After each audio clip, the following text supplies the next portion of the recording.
And now, it's 10 a.m. Let's just get down to it. And it's time for your sports fix. Strap yourselves in, folks. From two guys who have covered the teams you're passionate about for years. We are professionals. This is Jake Scott and Ben Anderson on 97.5 The KSL Sports Zone.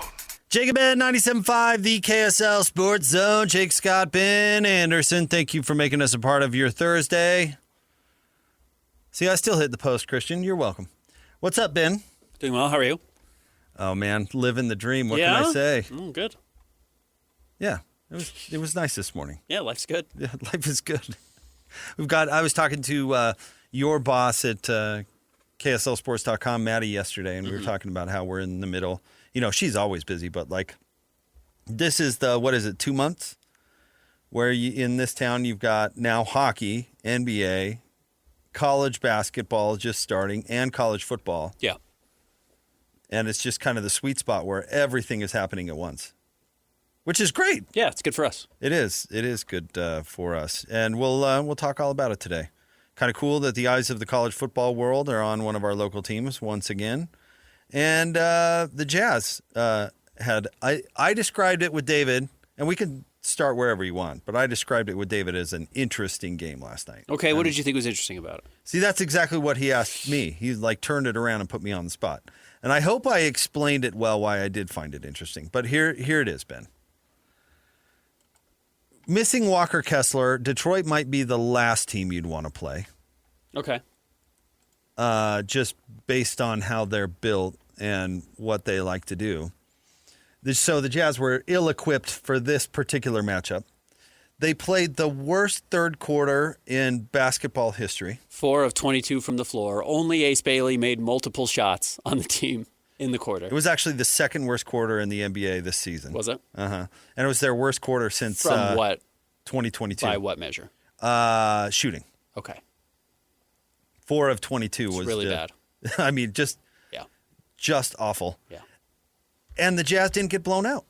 They did not. They should have gotten blown out by all metrics and all, like if I said, Ben, they're going to have the worst third quarter ever and they're going to be totally overmatched in the middle and they're playing the Pistons, you'd say, well, the Jazz are going to score 60 points and they're going to lose by 30. And that didn't happen. No, at all. No, it really didn't happen. So that is what I found interesting. I don't know what that means. David seemed to think it meant that Detroit can't shoot. Which is true. Especially that Detroit team. They're missing a couple of guys. But I'm not convinced that's the whole story, that they can't shoot. I'm willing to consider it. And yeah, I watched the game. It's not like they're lighting it up out there. But I would have thought the Jazz would have been ragdolled. And Jalen Durant went for 20 and 20. Like, how did they stay in the game? Cade had 31. Cade had 18 in the fourth quarter. Yeah. How did they not lose by 30? The fact that it was closer than 114-103, it was basically a 6-7 point game for the entire fourth quarter. Mm-hmm. So that's what I found interesting. Well, the Jazz are playing some defense, and that really helps. You know, they held, again, Detroit to 114 points, which is a good night. The Jazz just had a terrible shooting night overall. I think they were 38% as a team, which is absurdly low. Which also had something to do with Detroit. That's how they play. Yeah, they make it ugly. They guard. Yeah, and that's a J.B. Bickerstaff signature. His teams did that. Well, and Asar Thompson gets after you, and Cade is huge for a point guard. Yeah, we talked about, where are we on Asar Thompson, and the question is, well, is he going to guard Keontae or is he going to guard Lauri Markkanen? And it's like, well, imagine how nice it is to have a guy is he going to guard the point guard or is he going to guard the 50-point capable power forward? And he's good enough to take either one of them out of the game. And he took Keontae out of the game. Yeah. He really did. Keontae had his worst game of the season so far, and it was largely because Asar Thompson was on him for a lot of the game. I do like that Keontae kept at it, though. He didn't wilt. He continued to be aggressive. And again, one of the things we've measured with Keontae is, can you turn your awful nights into less awful nights? And that was an awful night from Keontae, and he still had more points than shots. He had 18 points and 17 shots. Am I right on that? 19 and 18. 19 and 18. So it's still a lot of shots. The truth is the Jazz can't score outside of Keontae and Lowry. And now with Walker Kessler missing, which is still the biggest story, we got to it at the very end of our show yesterday, that Walker's going to be out for the rest of the year. Walker scores 78% of his field goal attempts. It's a really high number. In fact, the weird thing about Walker is he may be a better offensive player than defensive player. And he's a good shot blocker. He's not shut down a defense anytime they drive into the paint. If they were, the Jazz wouldn't have been the 30th ranked defense in the NBA the last 2 seasons with Walker playing. But he's a really good lob catcher. He's a great offensive rebound. Offensive rebounds lead to points basically every time. They're basically guaranteed points because you're catching the ball within 3 feet of the rim and the defense is not prepared. So they're really easy baskets there.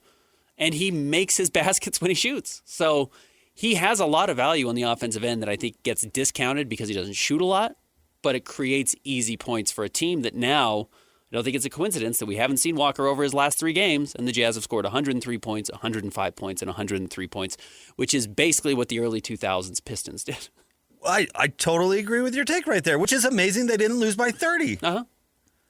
I mean, because Yusuf Nurkic is just not. He's the funniest player in the NBA. He's just, no question about it. He's not the answer. He's 7 feet tall. He's 290 pounds. He has incredible touch on his passes. He didn't miss a shot in the preseason, I don't think. And every night he steps on the floor, he shoots 2 of 8 like he did last night. He cannot make a layup. He can't make a layup. He can't, again, to your point of how was he the guy with the yips putting to hit the game winner against the Boston Celtics in his most difficult basket of the season just because of the pressure on making the shot. The circumstance. He can't shoot at all. He can't tap the ball in. He can't lay the ball in. He's certainly not shooting threes. It's bananas. Yeah, he cannot make a basket. I've never seen a 7-footer with this bad of shooting at the rim. He's allergic to running. He's got a running allergy. Remember Dante Exum couldn't make a layup? Dante would go 1,000 miles an hour and everything would just clank off the backboard. Yep. Well, we were talking about Alec Burks with David James. He had a similar problem. Somehow Nurk has beautifully soft touch on every pass. You know, can really thread a needle, great dump-off passes, drop passes over the defense. But when he's shooting up at the rim, which is 1.5 feet away from his hand, it's got no chance to go in. And he's not going to dunk it. No, he can't dunk it. I don't know if he can jump that high anymore. So I don't know. The Jazz have a real problem. He's fine on the rebounds. I mean, that's one place where he can kind of because he also gave up 22 rebounds to Jalen Durant. That's a good point. Yeah, he'll get his. He's not really stopping anyone from getting theirs. I mean, I told you. Honestly, his backstory is my favorite in the NBA. We don't need to tell it, but I honestly want to like him as a player. And he's not really helping. And Kevin Love isn't going to help. Phil was dreadful. Yeah. I don't know what they're going to do. I think Kevin Love and Yusuf Nurkic were combined 2 of 11 shooting. Those are your centers last night. Let's see. Old Nurk was 2 of 8, and Kevin Love was 0 for 3. Yeah. So 2 of 11 shooting from your centers when you're used to getting, 7 of 11? 7 of 9. Yeah, right. Yeah, from Walk. So it's a big difference. Mm-hmm. And that's where the Jazz offense is going to continue to struggle. And as I've said, I know there's been some talk of, how nice it is to not have Jordan Clarkson and Colin Sexton and John Collins taking all the shots and kind of looking out for themselves because they were soon to be entering contract years last season. But also the Jazz don't know how to get shots off. Right now you look around and the team will catch the ball and can't find a place to get to a spot to shoot, which is where I think Ace Bailey's role is going to continue to grow. And I'm curious if it's actually good for him or not. Him having to create shots. He created a few shots last night, including the kind of patented Carmelo Anthony face-up 20-footer on the baseline, which is a really hard shot, and he can make it. But are you going to teach him to take a lot of those shots that are not necessarily within the offense purely because you need somebody to shoot the ball? My favorite play of his last night was his one of his 3 offensive rebounds, but the one where he snuck behind, I think it was Durant, and then went up and got it and then put it right back. He had 2 really good plays on offensive rebounds. The one dump-off pass to Lauri Markkanen was a great read of just recognizing, I've got the ball. I don't have to shoot. There's going to be another guy open because the defense is paying attention to me. And then, yes, I'm the best athlete on the floor in this moment, and I can jump up and grab this rebound as a small forward or shooting guard that the centers can't even grab. The sad part is he's going to have to pry the starting job out of Svi's dead fingers. I thought it was coming. SVHT is not giving it up. I thought it was coming because Svi over his last 3 games had been really bad. I think he was shooting 24%. And that's not from 3. I mean, from the floor, he was shooting 24%. It's like 18% from 3. He was not shooting well at all. I thought, okay, here it comes. And then one of the problems was Walker got hurt, so Will already had to change the starting lineup, which may have prevented him from really overhauling the whole thing because he also put Taylor Hendricks in the lineup over Kyle Filipowski. Had those things not happened, I wonder if Ace would have already been starting, but they just did. And now Ace is out for the rest of the year, so you're already starting. Walker's out for the rest of the year. Walker's out for the rest of the year, so now you're having to start Nurk, at least in the meantime.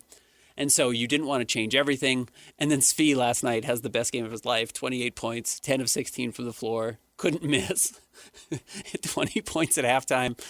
And it's like, yeah, how do you bench that guy? He's playing well. He's playing better than Ace is. So how do you take him out of the starting lineup? But I will be curious if the Jazz reach that point because, as you mentioned, they should have lost by 30 last night, and they didn't. So I think the losses are going to continue to come. It's going to be really hard to win games without Walker Kessler on the floor.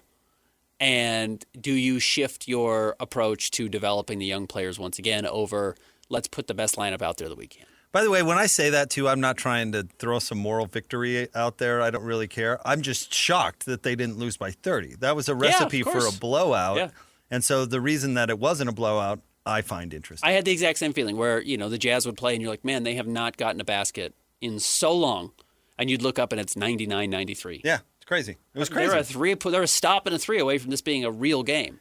And it never quite got there, but it was certainly not out of hand. No, and all of a sudden in the fourth quarter, which totally changed tune because Cade Cunningham decided that he was going to beat the Jazz single-handedly and pretty much did, scoring 18 in the fourth. The Jazz more or less matched them basket for basket. They just couldn't get a stop. And Lowry finally started making shots. Yeah, he didn't shoot at all. And so it went from the Sahara Desert in the third quarter to, all right, well, now they're playing some offense. Then it just turned into they couldn't get a stop. It was just funny. It was a funny situation. But, yeah, Svi. Do you remember the game in Miami where Paul Millsap hit the Miracle in Miami. The Miracle in Miami, whatever that was. So in the post game, Kirilla Fasenko was available because he actually had his best game of his career in that game. And somebody asked him, what do you think about that? Paul Millsap shot all that. And he's like, what are you talking about? This game was all about Carrillo. It's the Fasenko game. This was the Fasenko game. I had that memory yesterday watching old Svi. I didn't get a chance to hear any players in the post game. But if we had a chance to hear Svi, it would have been funny if they brought up what'd you think about Keontae George tonight? And he's like, what are you talking about? Don't need him. This was the Svi HT game. It's all about Svi, baby. I always thought that was funny about Fasenko. No, I don't want to talk about that. Didn't know he was on the floor. This was my game. What are you asking me about Paul for? You know who used to hate being asked about other players? Rudy. Yeah. What'd you think about Donovan tonight? Wasn't he fantastic? Why are you asking me about Donovan, man? Yeah, I didn't get enough touches. Is my name Donovan Mitchell? Because I was pretty dang good out there, too. So I'd be curious to see which direction Will Hardy goes. There's a couple of ways. One, like I said, trying to win games versus trying to develop your young players, and I don't think you can necessarily do both on this particular roster. And then B, are you okay with games being close when you can't score at all because you're playing defense? Is that a message getting through because you figure at some point, well, you can just make the switch or go find more offensive players that, can help make up for some of that? There's just generally a trade-off. Rarely, unless you're the Oklahoma City Thunder or maybe the Denver Nuggets this year, are you really good on the offensive side and really good on the defensive side. It's hard to do. And the Jazz right now probably can't do both because you can become a better offensive team if you want Bryce Sensabaugh to play a lot. I think he's a good offensive player. He doesn't play defense. You can be a good offensive team if you play Flip. He's a good offensive player. He doesn't play defense. Right now, your best defensive players, including guys like Taylor Hendricks, who aren't, it's not like he's a lockdown defender, but he's better. And Ace, I think, is a little bit better. They're not great offensive players right now.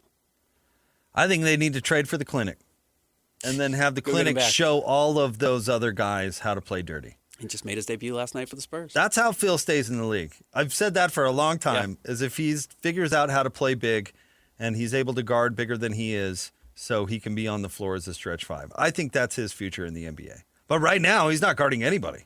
Imagine putting Phil on Durant? Yeah, he's in no man's land right now, which, again, is why he's probably best as a bench player and in limited minutes, but kind of playing that specialty role. But it's not been the best start to the season for him. He had a couple nice passes. I mean, he's super skilled. Yeah, he is. He's a really good offensive player. He's not shooting the three well yet. He shot it much better last year. It also took him a little while to figure it out last year. And, Keontae's not shooting well yet. There are guys who start the season slow. Mike Conley notoriously could not shoot early in the season and got better throughout the years always. So those things I wouldn't, necessarily worry about. The same thing goes with Walt Clayton, who also had a great night last night, and I thought he looked really pretty special. So, yeah, we'll see. We'll see where the balance and identity emerges with this roster.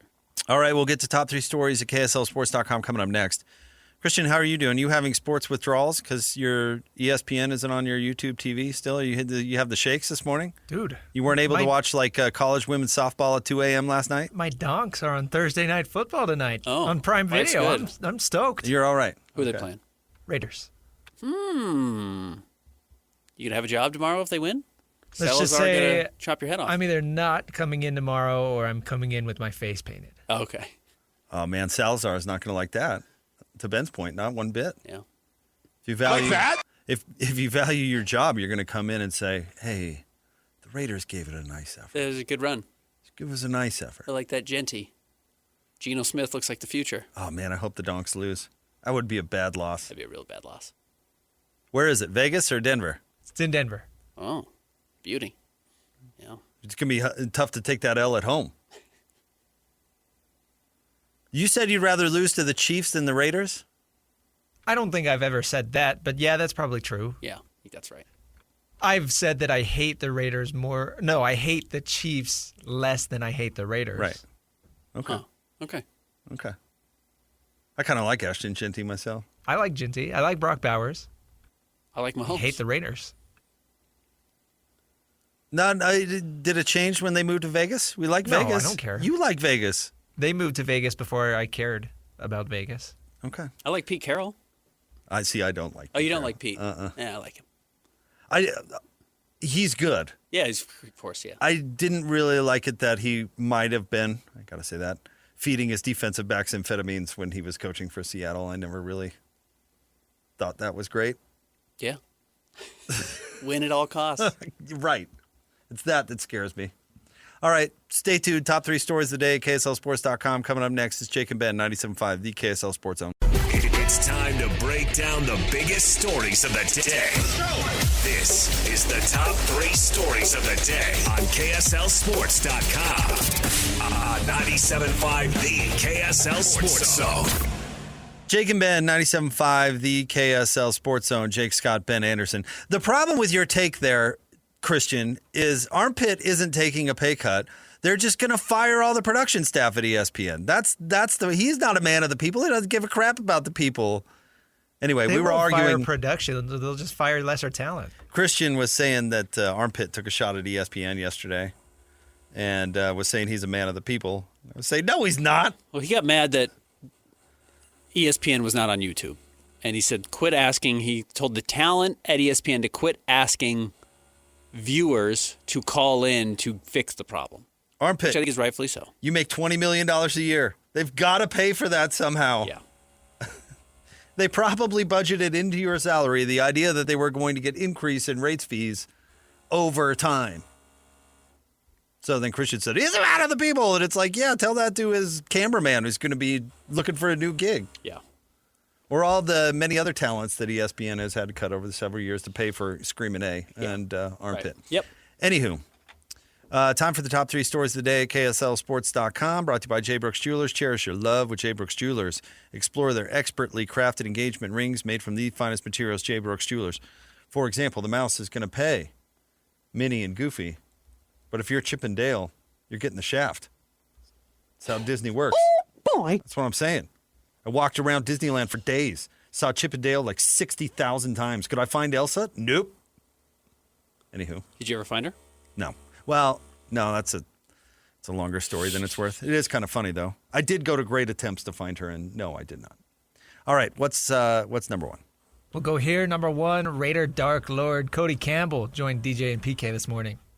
Cody Campbell is the zillionaire. He's also ahead of the Board of Regents, but he's the one, the scuttlebutt was that Texas Tech was swimming in dough, and they went out and got all these players, and that's why they were going to be good. Well, Cody Campbell is the guy who went out and did that. Now, Ben, and we'll catapult into a BYU Texas Tech discussion here, but I do want to take something back. Okay. My entire take that got me in trouble with the Raider fans was about how the bozo leadership at Texas Tech would somehow find a way to screw it up. Correct. This Cody Campbell guy is no bozo. Yeah. And go listen to this interview for a variety of reasons. He was really, really good. First of all, he was a lineman who played there under Mike Leach, which I guess I kind of knew. But I should have known that a former lineman was going to dump a bunch of dough into the offensive and defensive lines. Yeah, he's going to win, not at the skill positions, but in the trenches. And I thought the Raiders would try and tickle their way to a conference championship as usual and fail miserably. That's not what this guy did. In fact, PK told, and I didn't know this, that some Raider fan last year texted or tweeted at Cody Campbell and said, dude, you got to go buy us a line. Yeah. And his response was, will do. Yeah, consider it done. And that's exactly what he did. But the point that he's not a bozo, I think, is the most important because of what he's trying to do overall in college athletics, which is bring some sort of organization to the chaos. And part of his reason for donating so much to the Raiders is to kind of prove a point that, like, we got to do something about this. But anyway, Ben, he went on a long screed about how this current system is not good for student athletes. And is not good for the people participating in it.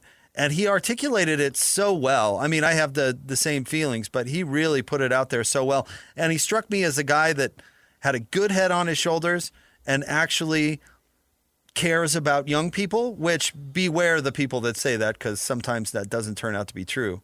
But what he was saying really rang true to me. And he talked about defending women's sports at great length and other non-revenue sports, and specifically defending the experience of the student athlete because it benefits you in life.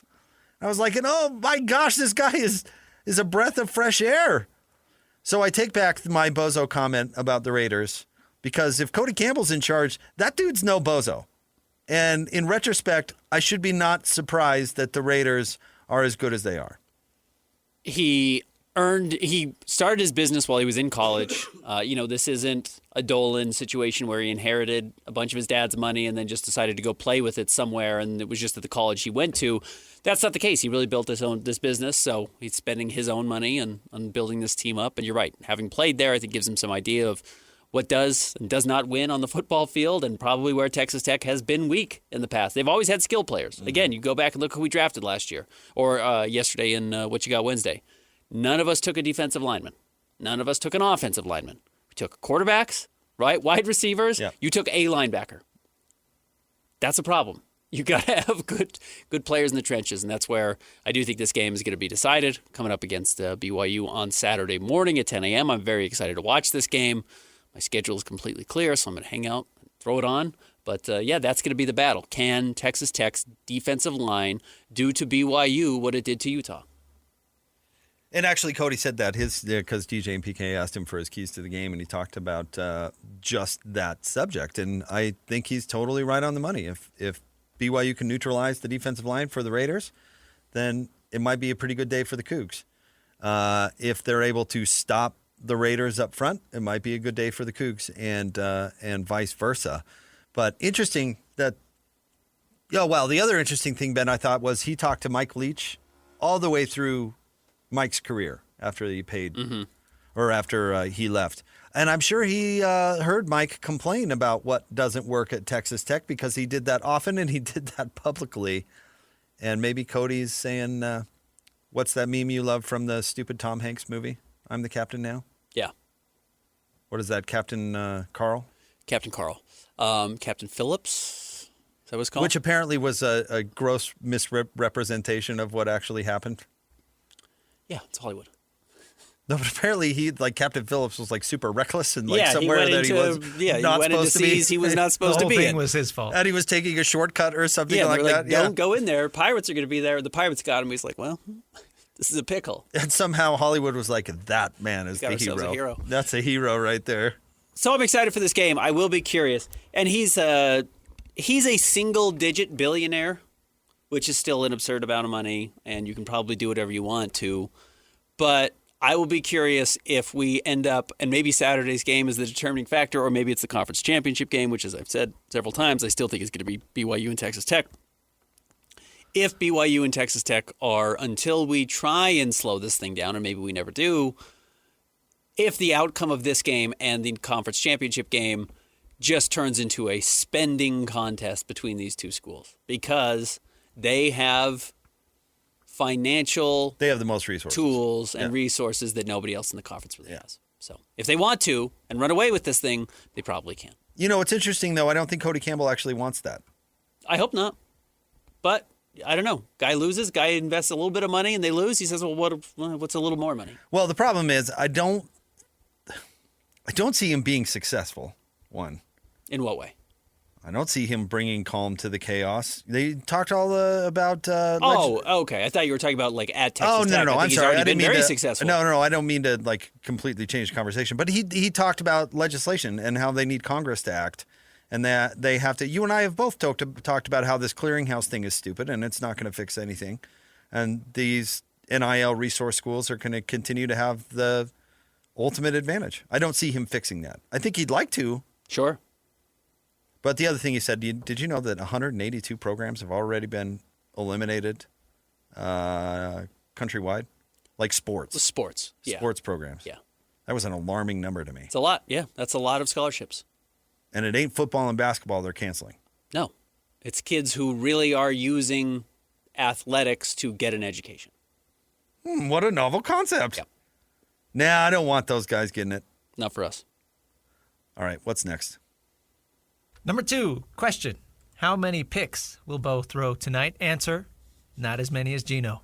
That's not how it was written. How was it written? How many picks will Bo throw tonight? Sounds like a Dr. Seuss book. I know. That's why it was a great headline, and Christian just ruined it. Thursday night football. 3, maybe 4. That's how the Broncos, Raiders. That's how the Raiders win. 4 picks. And Gino will throw 4, maybe 5. Gino had a good game last week, didn't he? I don't care. Christian, I am curious, what is a successful season now for the Denver Broncos, considering that they are atop the AFC West? They are probably the best team in the AFC West, though I still think you have to beat the Chiefs if the Chiefs can make to the playoffs. The Chiefs are better than the Donks. Stop it. I think the Chiefs will always be a threat, right? Last year the Broncos made the playoffs. This year you got to win a playoff game and then go from there. So just win a playoff game. Yeah, That's I don't think that the 7-2 record right now changes anything as far as expectations. You're not playing the hand you're dealt. You're still going No. off of what you expected before the season. Right. All right. And I do understand, like, obviously, yeah, Bo Nix in this offense have limitations. I think winning a playoff game would be a good start. They've had to have some freaking miracles to have the record that they've got. They are not the best team in the AFC Well, West. I mean, that was the entire Chiefs. I cannot even believe I just heard that. That was the entire Chiefs season last year and why they ended up getting shelled by the Eagles in the Super Bowl. But, yeah, Also, you got to win close games. their 2 losses are on last-second field goals. But, again, like, I'm not going to act like the Broncos are better than the Chiefs in any way. They haven't played yet, so. Well, okay, who's the best team in the AFC right now? Because I'll just read you the divisional leaders. The Patriots at 7-2, the Steelers at 5-3, the Colts at 7-2, and the Broncos at 7-2. Okay, real quick before I answer that. Now there is another team out there that only has 2 losses. All right, before I answer that, let me read you the current standings in the Eastern Conference of the NBA. Number 1, the Chicago Bulls. Mm-hmm. Number 2, the Detroit Pistons, followed by the Knicks and the Cavs and the Bucks and the Sixers. So you just read off the conference leaders halfway through the year. Yeah, 8 games in. The Bulls aren't the best team in the East. I hate to break it to you. No, but that's not 2 going to. weeks into the season. I know. If by the All-Star game, the Bulls are, tied for the number 1 seed in the East, that doesn't mean they're the best team in the East, but they're making a run for something. The Bills and the Chefs are still the best team in the AFC, and it's not particularly close. Okay. So I don't care who's leading.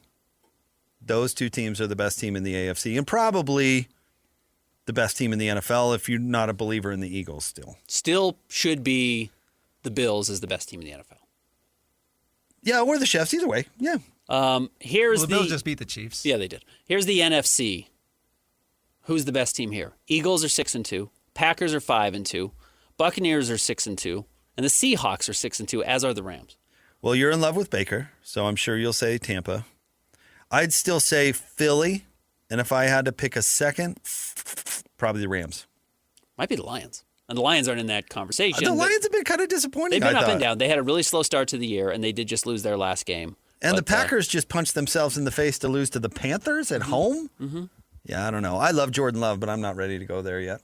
So, yeah, I don't know if there's a clear super team right now in the NFL. There's a lot of parity right now, which is what is fun about the NFL. I don't know if the Chiefs are going to make it this year.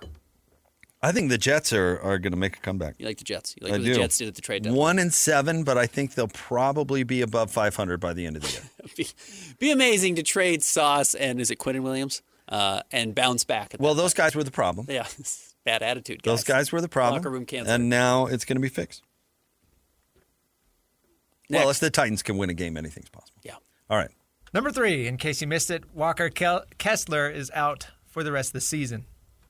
So there are two, and there are a lot of ways to look at this, but I'll lay out a couple of scenarios. One, this just stinks. Walker is in a contract year. The Jazz were going to let Walker bet on himself. They were willing to go to restricted free agency because teams don't throw huge money at restricted free agents anymore unless they're obvious kind of max or near max guys. And then a team says, well, maybe if we overpay a couple of million, they'll be worth the max and the team won't match it. But really, that doesn't happen very often. You get to restricted free agency, and because the team can match whatever offer is out there, teams just don't throw that much money, and the Jazz aren't trying to lowball Walker, but they're not trying to pay any more than they have to. In a sense, him being out for the rest of the season allows the Jazz to do exactly that. He's not going to get a $200 million offer now. He's probably not going to get a $160 million offer now. Does he get $120? Maybe. That's $30 million a year over 4 years, which is a ton of money. And probably what Walker could have extended for this summer, and the Jazz just wanted to see, let's see what happens. Let's not lock up extra cap space because you're only dinged for 3 times his current salary as a restricted free agent next year until you actually pay him the money. So they didn't have to pay him the money until a team offers a contract or until they've done all their free agency work next summer. So there was really no advantage to signing him early. And now that he's gotten hurt, you didn't overpay him. And you don't know what his market's going to be. Except now they're going to lowball him because he's hurt, and it's going to inspire negative feelings. I know the Jazz front office disagrees. I think you do too, but I think it was a mistake not to extend him. I've seen the Jazz mess with this stuff before, and it's bit them. And you can say it rarely happens that the Jazz, restricted free agents get deals. Well, there are 2 from recent memory for the Jazz that happened: Wes Matthews and Paul Millsap. Mm-hmm. And you could argue that both turned out badly, even Gordon though Hayward as well. Paul stayed. And then, of course, that's the ultimate example of where you hurt somebody's feelings in a contract dispute, and they're going to figure out a way to stick it to you. Yeah. And I don't know. How much money did you say the flexibility is at the end of the year? You go from $5 million, or so let's say he was going to sign for $25 million. The Jazz have a quote unquote cap hold, which just means it's a placeholder in the salary in your free agency space that you can't spend, worth about $14 million. So it's about $9 to $10 million bucks of extra cap space. Is that worth hurting the feelings of somebody that you want to be a key component of what you're building? Or at very least happy enough to stay with you until you trade them? If I had to bet on it, are the Jazz going to use that $9 million to their advantage this summer? Probably not. So was it worth it? So yeah, that's the big question. You want to maintain flexibility because the league is changing so quickly and free agency changes so quickly and the value of trades changes rapidly. So the Jazz wanted to maintain that type of flexibility without committing to anything long term. I don't know. Does it end up mattering? Probably not. Can I lay a scenario out for you? Let's say you were negotiating with Maddie on your deal. Mm-hmm. And you said, Maddie, I'm worth $500K a year. Mm-hmm.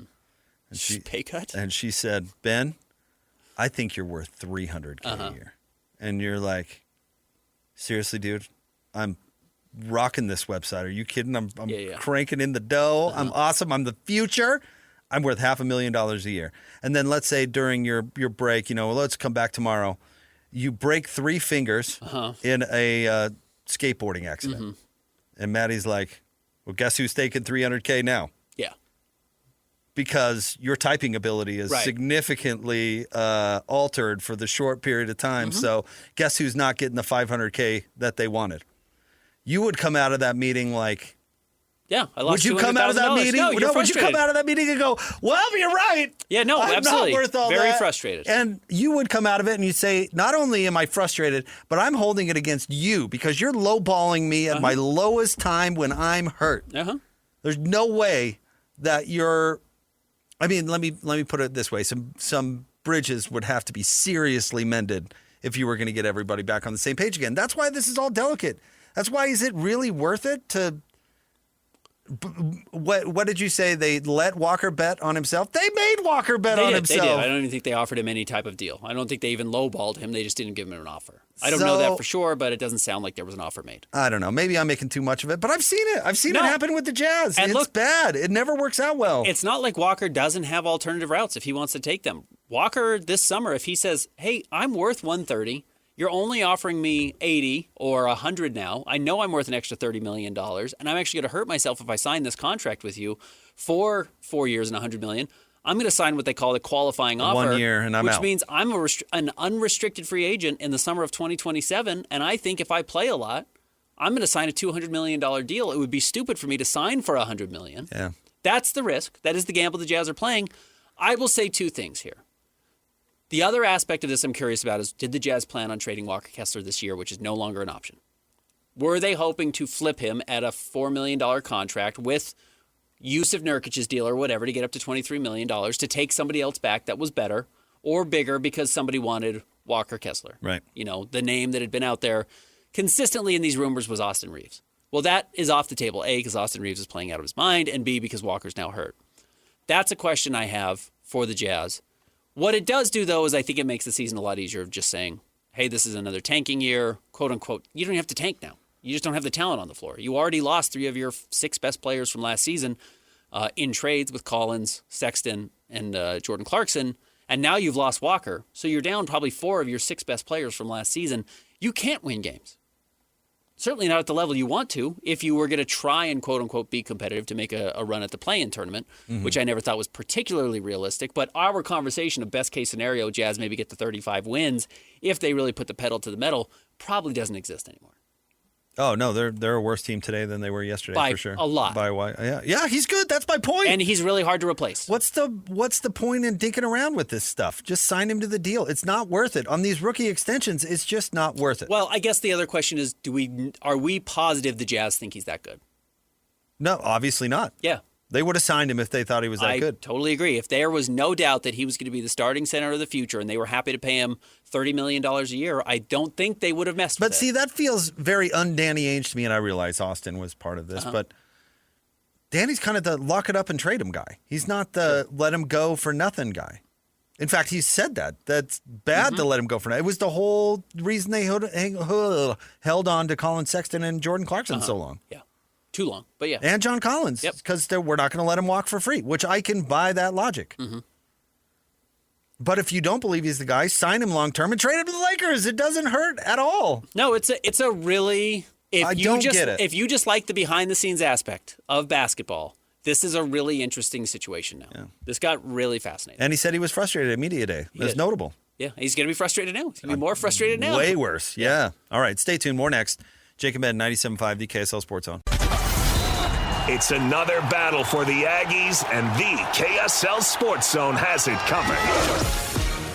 The Aggies return home to Logan for a battle against the Nevada Wolfpack. Your home for all the play-by-play coverage of Aggie football is right here on 97.5, the KSL Sports Zone.